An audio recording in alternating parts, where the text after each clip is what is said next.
Yeah. I mean, my son, he was living here. He had a German Shepherd. There was hair everywhere. So. Yeah.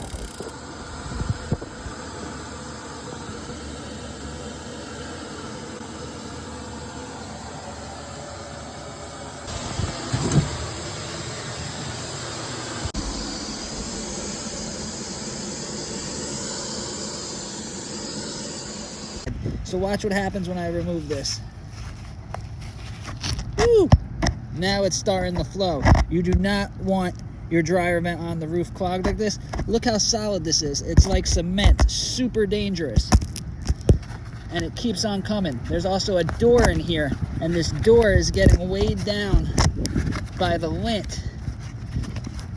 And it won't open fully, causing it to have bad airflow. It's very important that if you hire someone to clean your dryer vent, they actually go on the roof. So this is the result. All of this lint was stuck to the outside of the vent, completely blocking the dryer vent. It turns into like cement.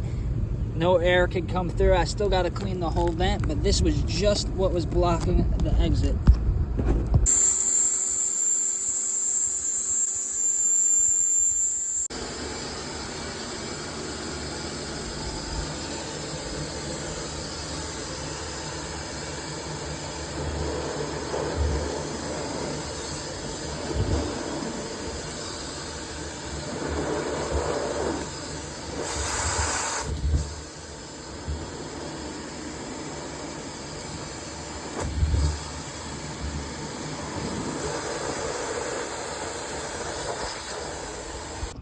So this is one of my customers. They're a new customer, never had their dryer vent cleaned, said their old dryer broke, wasn't drying, there was a bunch of moisture in it. The whole exit of the vent was blocked with this huge piece of lint that is as hard as a rock, like cement. Make sure to have someone go up on your roof and clean your dryer vent at least once a year, because this is super dangerous and will damage your dryer.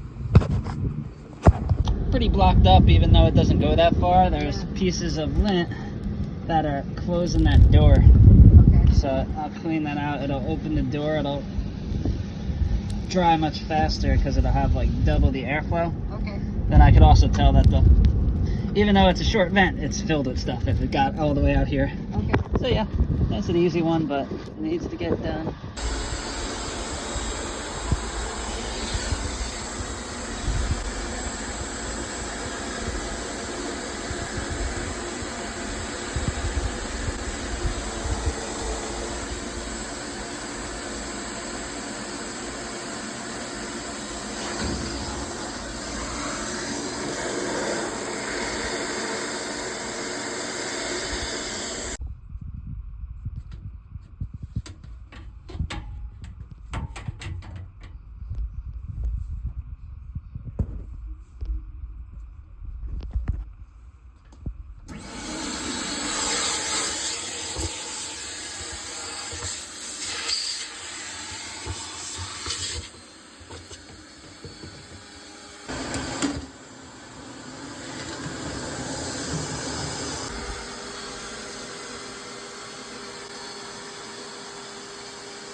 Out because there's no dryer, but look at all this lint completely blocking where it lets out. Make sure you have your dryer vent cleaned on the roof at least once a year.